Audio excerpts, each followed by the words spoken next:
Appreciate ചെയ്യാൻ യാതൊരുവിധ ക്വാളിറ്റിയും ഇല്ലാത്തൊരു കഥാപാത്രത്തെ അയാളുടെ എല്ലാ മോശം ട്രേറ്റുകളും മാത്രം കാണിച്ചുകൊണ്ട് ഒരു ക്യാരക്ടർ ഡ്രാമ മൂവി ഉണ്ടാക്കുക എന്ന് പറയുന്നത് സാമാന്യം ചാലഞ്ചിങ് ആയിട്ടുള്ള ഒരു കാര്യമാണ്. ജോഷ് സാഫ്ഡി സംവിധാനം ചെയ്തിട്ടുള്ള ഏറ്റവും പുതിയ സിനിമയായിട്ടുള്ള മാർട്ടി സുപ്രീം എൻഗേജിംഗ് ആവുന്നതിന്റെ ഒരു പ്രധാനപ്പെട്ട കാരണം പടത്തിന്റെ ഒരു ഘട്ടത്തിലും ഈ നായകനെ ന്യായീകരിക്കാൻ സിനിമ ശ്രമിക്കുന്നില്ല എന്നതുകൊണ്ടാണ്.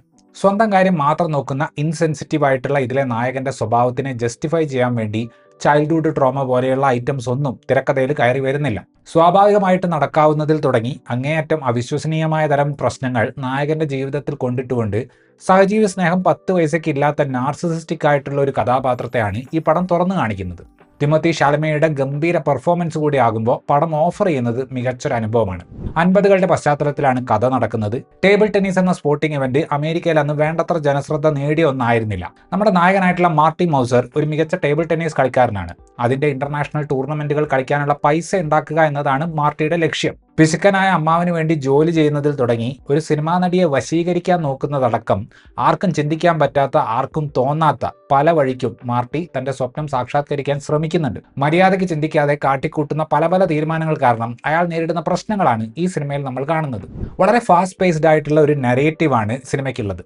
തുടങ്ങുമ്പോൾ മുതൽ ഒരു സംഭവത്തിൽ നിന്ന് അടുത്ത സംഭവത്തിലേക്ക് പെട്ടെന്ന് നീങ്ങുന്ന രീതിയിലാണ് പടം പോകുന്നത്. എല്ലാത്തിലുമുള്ള ഒരു മോട്ടിവേഷൻ ഫാക്ടർ എന്ന് പറയുന്നത് ടേബിൾ ടെന്നീസിനോടുള്ള മാർട്ടിയുടെ ഒബ്സഷൻ തന്നെയാണ്.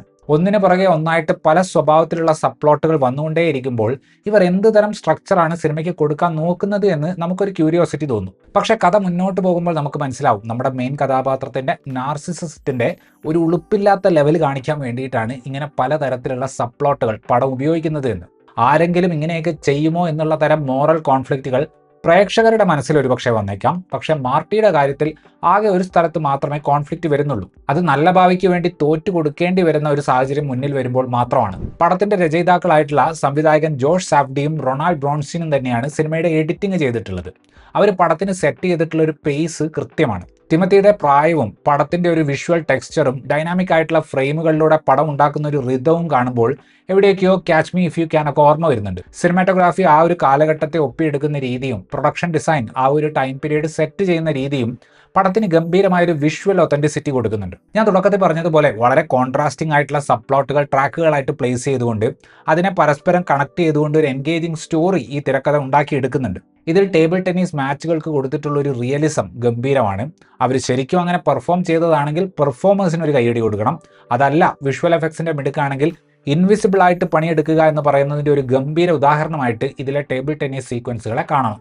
ഒരു കോൺഫ്ലിക്റ്റ് സെറ്റ് ചെയ്ത് അതിന് റെസൊല്യൂഷൻ കണ്ടുപിടിക്കുക എന്ന ടിപ്പിക്കൽ രീതി ഈ സിനിമ പിന്തുടരാത്തതുകൊണ്ട് ഒരുപക്ഷെ ചില വിഭാഗം ഓഡിയൻസിന് പടത്തിന്റെ ഇമ്പാക്റ്റിനെ പറ്റി രണ്ടഭിപ്രായം ഉണ്ടായേക്കാം. പക്ഷെ ആർക്കും രണ്ടഭിപ്രായം ഉണ്ടാകാൻ സാധ്യതയില്ലാത്തൊരു കാര്യം ഇതിൽ തിമത്തി ഷാലമയുടെ പെർഫോമൻസ് ആയിരിക്കും. ഈ പടത്തിന്റെ ഒരു സ്പീഡ് തന്നെ ഇതിലെ കേന്ദ്ര കഥാപാത്രത്തിന്റെ എനർജിക്ക് തുല്യമായിട്ടാണ് സെറ്റ് ചെയ്തിട്ടുള്ളത്. ചുറ്റിലും എന്ത് സംഭവിച്ചാലും സ്വന്തം ആത്മാഭിമാനം വരെ പണയപ്പെടുത്തിയിട്ടാണെങ്കിലും ടൂർണമെന്റ് കളിക്കാൻ പോകും എന്ന ആ ക്യാരക്ടറിന്റെ വാശിയെ വിശ്വസനീയമായ രീതിയിൽ സ്ക്രീനിൽ അവതരിപ്പിക്കാൻ ഷാലമയ്ക്ക് സാധിക്കുന്നുണ്ട്. ഒഡേസ ഐസിയോൺ ആണ് മാർട്ടിയുടെ ഗേൾഫ്രണ്ട് കഥാപാത്രത്തെ അവതരിപ്പിച്ചിട്ടുള്ളത്. ഒരു വൾണറബിൾ സ്പേസിൽ നിന്ന് ഇവോൾവ് ചെയ്തുകൊണ്ട് സ്മാർട്ടായിട്ട് മാറുന്ന ആ ക്യാരക്ടറിനെ ഒഡേസ മികച്ച രീതിയിൽ അവതരിപ്പിച്ചു. ഗ്വനിത് പാൽട്രോ ആണ് ഇതിൽ മാർട്ടി സെഡ്യൂസ് ചെയ്യുന്ന നടിയായിട്ട് അഭിനയിച്ചിട്ടുള്ളത്.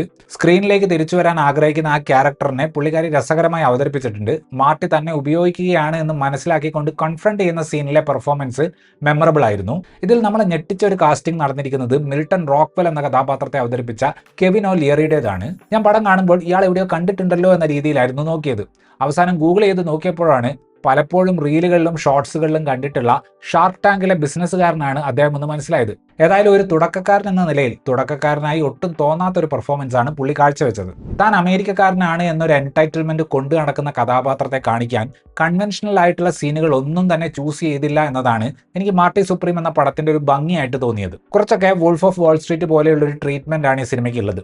നായകൻ കാട്ടിക്കൂട്ടുന്ന കാര്യങ്ങൾ കാണുമ്പോൾ നമ്മൾ അയാളെ നോക്കി ചിരിക്കുന്ന ഒരു രീതിയിലാണ് പടം സ്ട്രക്ചർ ചെയ്തിട്ടുള്ളത്. മാർട്ടി റേസ്മാൻ എന്ന യഥാർത്ഥ ടേബിൾ ടെന്നീസ് താരത്തിന്റെ ജീവിതത്തെ ലൂസ്ലി ബേസ് ചെയ്തുകൊണ്ട് ഉണ്ടാക്കിയിട്ടുള്ള സിനിമയാണിത്. ഒട്ടും സ്ലോ അല്ലാത്ത ഫാസ്റ്റ് പേസ്ഡ് ആയിട്ടുള്ള നെറേറ്റീവ് ആണെങ്കിലും ഇതിന്റെ ഒരു ക്യാരക്ടർ ഡ്രാമ ഇമ്പാക്ട് നമുക്ക് ഉണ്ടാകുന്നത് ഒരു സ്ലോ ബേൺ സിനിമയുടെ രീതിയിലാണ്. ഇത്രയുമായിരുന്നു ഈ സിനിമയെക്കുറിച്ചിട്ടുള്ള എൻ്റെ റിവ്യൂ. വീഡിയോ ഇഷ്ടപ്പെട്ടാൽ ലൈക്ക് ചെയ്യുമെന്നും കൂടുതൽ വീഡിയോകൾക്ക് വേണ്ടി ചാനൽ സബ്സ്ക്രൈബ് ചെയ്യുമെന്നും പ്രതീക്ഷിക്കുന്നു. താങ്ക്